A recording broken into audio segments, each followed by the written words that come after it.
Hello. Today we have Dave Matt. Hi, Dave. Hi, how you going, Emily? Really good to be here with you. Oh, good, good, good. Thank you so much for doing this with me. I was just sharing with you before we hit record. I just was so overwhelmed with all of the amazing knowledge of all the speakers and the participants of Meatstock. And I was like, there's just not enough time on stage. So I wanted to extend the stage and to give you no time limit to be able to share your story. So, thank you for joining me for this conversation. No, really appreciate it.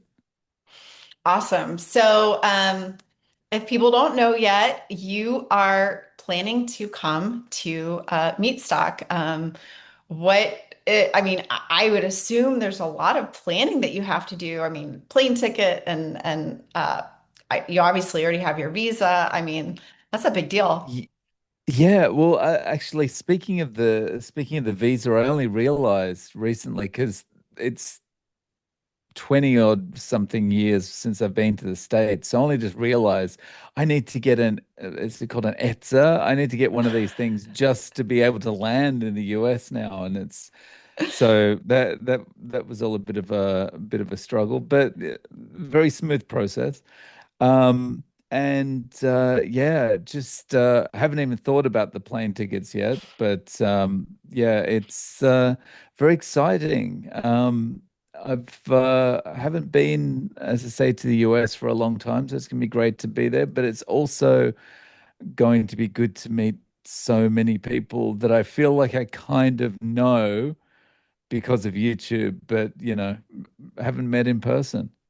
Yeah, me too. This was actually my first event, 2024. I had been invited to meetups, but I never did it. And then finally, this was my first one, and it was so emotional in like a beautiful way to actually like hug or shake hands with people I've interviewed like 5 years Yeah. ago. So what was that experience? Because I know that you did a meetup in Australia or a couple of them. Mm. What was that experience like for you to actually be in person instead of on Zoom? It's so weird because also the same kind of experience, walking into a room with hundreds of people and then spotting in the different parts of the room. Oh, I've interviewed you, and I've interviewed you, and I've interviewed you. It's kind of like Oprah. You get a gift. You get a gift. Um, so there was that kind of thing, but it's so nice to be in a room with hundreds of people that all have this one thing in common. And it's like this one thing in common just kind of holds you together. And like, it doesn't matter what happens, you're never going to be faced with a question like, what, you mean no vegetables? Like, not even broccoli? You're never going to get that. It's just, yeah, it's an awesome feeling of camaraderie. Oh, absolutely. Because I think we're so used to being the odd man out that to Mm. be in an entire like room with our peers, and it's just like a completely different reverse feeling. Right, And right. then did you guys eat together at that event? Yeah, yeah. That's So, really cool too, to be able to have a meal with other carnivores. yeah, it was awesome. And like in a room, carnivore food, all carnivore people, it was just great. Although, because you're so excited to be meeting all these people that you've only ever seen on YouTube before and that kind of thing, you end up not eating very much, right? Because you're just like flitting between people going, oh, hey, I know you. I did that too. I did that too. And thankfully, it really isn't a big deal. I mean, we're fine with one meal a day or Right. whatever, or even intermittent, fasting. Yeah, It really yeah. wasn't a big deal for most of us because most of us are all already fat adapted. So, Right. food just it was just like an accessory. Right. Yeah, yeah. But yeah, it's really good to see how many more of these kind of meetups and conferences are happening, and it's really accelerated over the last 2 years. Oh, absolutely. I don't know how long have you been on the scene? 3 years this month. Wow, wow. So I started in 2019. And it was just like you would say, you're carnivore or keto or anything, and it was just like crickets. And now you say it and they're like, oh, I had a cousin or a coworker or somebody. Like everybody's got some kind of a little bit of information about this way of eating. Yeah, that was one of the things going back to Australia, was talking to people just in shops and whatever, or going to a restaurant and having them say to you, "Oh yeah, I've got a friend that's doing that," or "I heard about that on the TV the other day," that kind of thing. And it's like, "Oh, okay, well, it's filtering out there." Yeah, yeah, absolutely. And you said that you've been to the States before. Have you ever been to the mountains in Tennessee? No, I didn't really get out of LA. The only time I got out of LA was going to Vegas a couple of times, but then I was a drinker at that time, and I don't really remember much about Vegas. So Well, this will be interesting for you to have a sober American experience. right, yes. Well, I gotta tell you, I mean, I've never been to Australia, and I'm sure Australia is, breathtaking with some of the terrain. But I was shocked. I'm from Southeast Missouri, and so I thought, yeah, Tennessee, whatever, it's same thing. No, it is not. It is Mm, a completely different world in the Smoky Mountains. So even if you don't have all the carnivore people and the friends and everything, just going to the mountains is quite an experience. So I'm so glad that you're coming. yeah, I'm so excited. And yeah, it's I live in a concrete jungle now, Oh, okay. living in Japan. So Oh yeah, it's you're going to in be Japan. I very forgot. it's going to be very nice to get out to nature. Yeah, yeah. So what I would like is for Mm. you to just kind of tell people your story. So that because what I'm going to do is I'm going to put this interview into the Meatstock Facebook group. And so some of them, might have heard you interview other people, but maybe they haven't heard your story. So I just wanted to give you the stage and have you share what you would like with the meat stock community. Sure. So I'll try and keep it short, but Oh basically, no, no need to. okay. So basically, 3 years ago, I was in a situation where I was confronted with two pieces of bad news. I was pre-diabetic, and I was an alcoholic.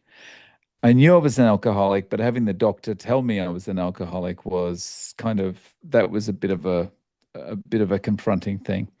So I needed to take care of both of those things, and the doctor wanted to put me on some medication for the alcoholism, and the drug is called antabuse, and one of the side effects of antabuse is death.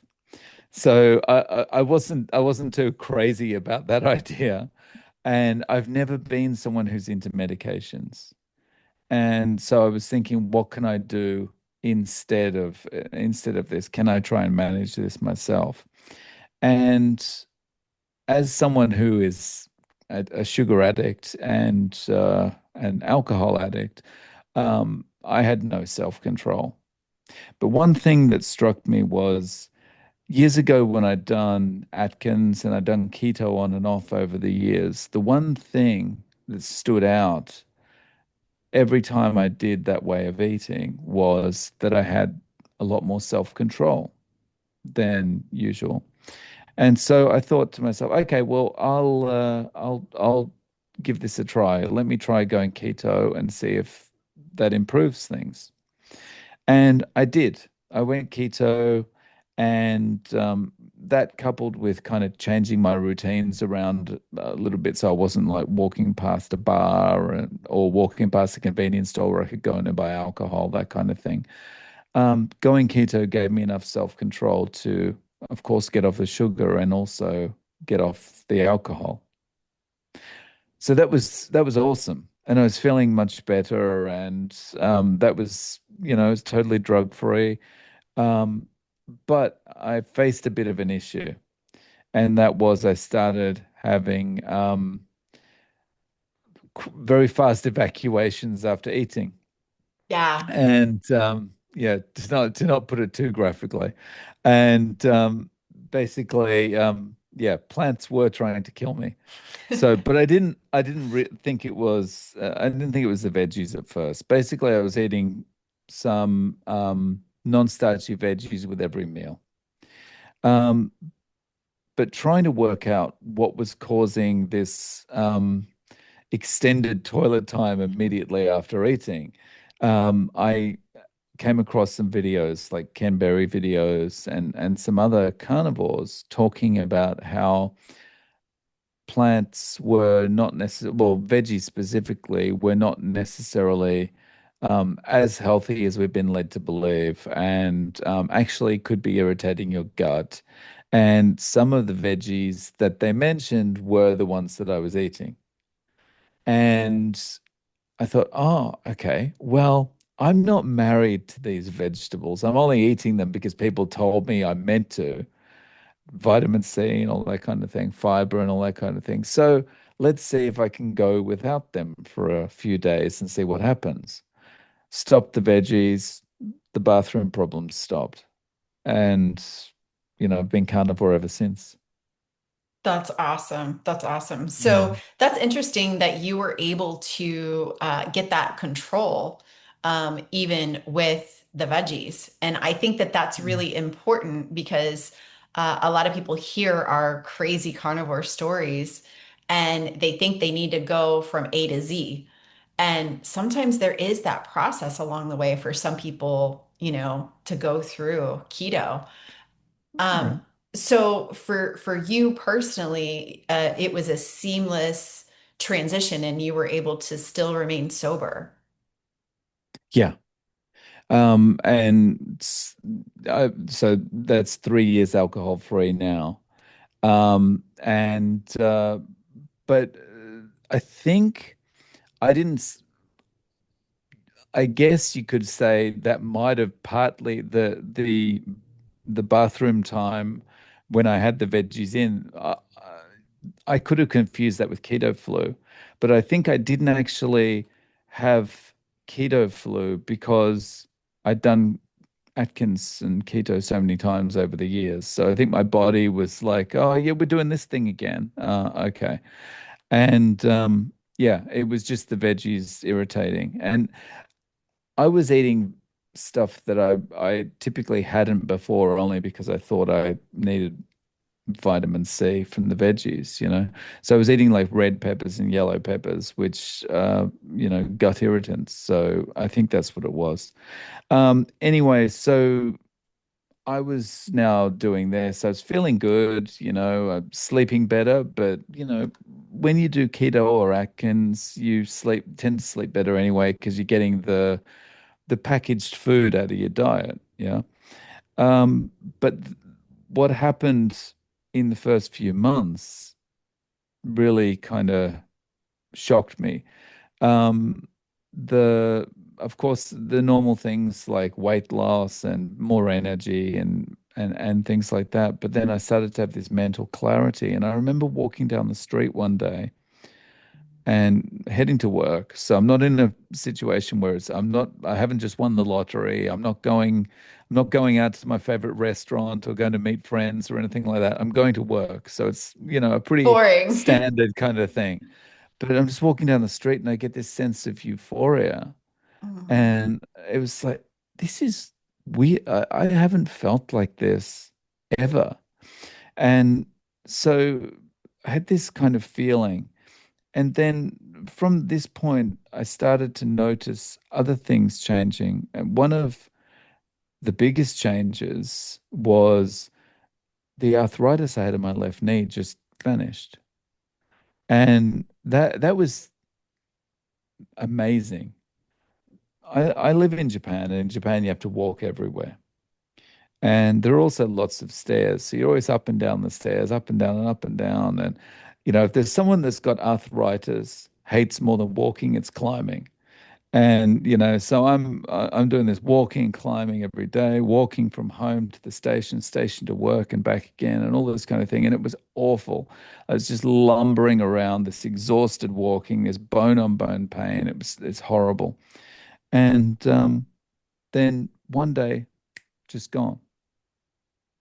And I've gone from like this excruciating pain, even when I'm sitting down with my leg extended, to just running across the road and like feeling like light and like I'm back in high school. And so there was that. And then also, I had a stroke when I was 17. Good Um, grief. unrelated, unrelated to diet. It was a hemorrhagic stroke. And I was very lucky. It clotted very quickly, and uh, I was able to get it diagnosed within 24 hours. But since that time, I've had a weaker right side, and that means I limp, and I've got a droopier right eye, and the strength and reaction times on my right side are not as good as my left side. And I'll always have those things. It's always going to, my right side's always going to be weaker. But after I went carnivore, I started to improve. Wow. And the limp is less pronounced, and there's more strength in my right side, and there's more coordination with my right side. Reaction times are a little bit better. So some nerve damage, I think, has started to improve. That's amazing. And I bet that was surprising when you weren't Yeah. expecting that result. And so you can imagine, like, I've got this really pronounced limp. I've got arthritis on my right side. I've got arthritis in my left knee. Like, it was ridiculous looking at me walking down the street. And now it's not like that. And I'm up and down the stairs. I can run down the stairs. It's awesome. And so when I started my YouTube channel, it wasn't like starting a channel to kind of keep myself motivated or to keep myself on track or anything like that. I didn't start it until I was 4 months in. And it was started out of anger, feeling angry that we're just lied to all the time about, you know, you need to eat your fiber, you need to eat your cereal, you need to eat this, that, the other. I was just so irritated seeing how much I'd improved just by not taking the mainstream advice. And so I just thought I've got to add my voice and get the word out there. That's so funny. So instead of a labor of love, it was a labor of anger. Right, yeah. I think that at the start anyway, it was quite motivating. Yeah, because you're almost like offended. Like, are you Mm, kidding me? I suffered for this long and this was the solution. It was so right. easy, or not easy, but simple. And actually, that's one of the most common reactions that I hear from people is like, "Are you serious? Like, I just had to flip that switch, and that's all I needed to do." And people that have lived in pain for 20, 30, 40 years, it's just gone. Yeah, it is. It is very disconcerting whenever you Mm. realize that. And that's why I think it's so important that you do have the stories that you put out on your YouTube channel. So go with me a little bit and just explain to me how that came about. I mean, did you ever see yourself being this like YouTube interviewer or did that just kind of like No, fall into place? no, that's just happened. Like, I never saw myself as an interviewer because, like, I'm a terrible listener, or I was. Um, like for me, listening was always just waiting to talk. Like when someone was telling me a story, I was always thinking, what am I going to say when it's my turn? Um, and so the way it all started, so the channel started with me being angry, and then after I started putting out videos, I thought, a few family and friends will do pity views of this, and then that'll be whatever. Um, but then I started to get people watching and commenting and saying, "Yeah, that happened to me too. Yeah, that's what my wife experienced after she had a stroke, or all this kind of stuff." And so I thought, well, I've got to keep talking about this, and I kept putting videos out, and then just because I'm kind of isolated from the kind of mainstream carnivore community living in Japan. Like there's very few people in Japan doing it.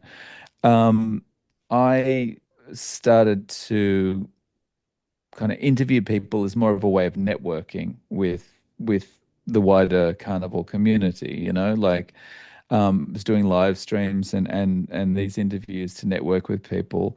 And I found that I really liked hearing people's stories. And it was kind of very satisfying hearing that everyone has the same kind of pattern. Whether they've got different chronic conditions, maybe, but everyone's got the same kind of pattern. They start eating this way, and suddenly things start to get better. They start to get more mental clarity. They start to sleep better, and then, like, it's like a plane taking off. It just goes up and up and up. And so it's just continued from there. That's amazing. And I think that's what's really cool about your channel is that I know that you interview some of the influencers and the doctors and stuff in the carnivore community, but my favorite thing is when you interview the people who have never done an interview before and they've never told their story before and you just let them talk. And that's actually my favorite part of Meatstock. I love the stage. I love the doctors and the presenters and the experts, and it's amazing. But my favorite thing is the breaks. Whenever I get to turn to the person sitting next to me and be like, "Tell me your story." And it's Mhm. this little mom and pop from 5 hours away that they drove here, or another state or whatever, and they get an audience and they've never had an audience before. So I love that you give people who've never had an audience. um what I mean, I recognize that you have those patterns, you see those patterns, but what have you noticed whenever you have somebody who doesn't usually tell their story? What has that experience been like? Um, it, more related to the way they talk about their story, you mean? Yeah. So I find a lot of people that have never told their story before, they're quite nervous at first, Yeah. right? And that's why I don't do interviews live, Mm. because I find that when the interview's live, it puts way too much pressure on both of us, the interviewee and myself. Um, so I kind of make sure they understand we're not live. If you say something that you don't feel is didn't come out the right way, or you mentioned someone's name you didn't want to say, or something like that, that's fine. We can edit all that stuff out. So just, it's just a conversation between you and I. And so that relaxes people. And um, what I've found is, honestly, I mean, and this is probably, I've contributed to this problem over my life through being a bad listener for the most part, is people just, I think, don't get listened to. Mm. And like most of the time, like most of the time, people most of the time people are talking, feeling like they're being listened to, but I think subconsciously, most people know that everyone's got their own problems going on and everyone's doing their own thing, and they're only kind of half listening to they're only, and so I think, for a lot of people, once they realize the pressure's not there and you're actually listening to them, they can really open up and share their story. I love that. I love that. And I love seeing that moment in your interviews where they just pass that threshold and and they're like, and this happened, and this happened, and this happened. And then they kind of like, tell this beautiful story that, maybe, their best friend wouldn't want to listen to, or their spouse or whatever. But they have this captive audience with you. Yeah, I think there's a kind of a cultural thing to being in an interview as well, because like people see interviews on the mainstream media. And the mainstream media, the interview is always compressed because of time and commercials and all that kind of thing, right? And so they just see like interviewer asks question, guest answers question, interviewer asks another question, that kind of thing, right? So they're going to feel like they're under pressure. So they start talking and they think, when the interviewer wants to ask me another question, so that, like they start to feel there's a little bit of pressure there, right? Hmm. But then when they realize, like in a podcast format, you don't have the constraints of commercial TV, right? So it's like they can just talk. So that's quite a relaxing thing, I think. Yeah, absolutely. And I want to show everybody your YouTube channel because there are not only 95.4 thousand subscribers, there are 1.7 thousand videos. Um, so like that's amazing. I mean, do you know like an average of like how many you post a week? Or I mean, that's a lot. In a week, it's anywhere between 14 and 20 videos a week. That's amazing. Like that just blows my mind. Because I have a YouTube channel and it's like I've had like 300 videos. So this is very incredible. And so I wanted to show this so that people know, that they can go to find you. And like what I love is that you just have, just regular people. Just regular Mm. people. And then you have, some doctors and influencers and stuff. And then also, I wanted to show them how they could find your Instagram, real.davemac. Um, and go ahead. I was just gonna say, I need to get better at posting on Instagram. I opened my Instagram account about 3 years ago, and I've got 6 posts. Well, there we go. So there's a trade-off there. Mm. You can't do it Yeah. all. I think that's great. And then No Carb Life. But I've found that if I just search Dave Mack, you usually pop up. Mm. Yeah. So yeah, Dave Mack, No Carb Life, or at Zero Carb. Yeah. Yeah, awesome. Well, I'm super excited to get to just meet you in person. I'm so glad that you're coming, and it's just going to be continued conversations that we get to have with all the people. So thank you so much for spending this time with me, and it's going to be fun. Yeah. Thank you so much, Emily, and very much looking forward to meeting you in person. Absolutely. I'll see you in Tennessee. Cheers.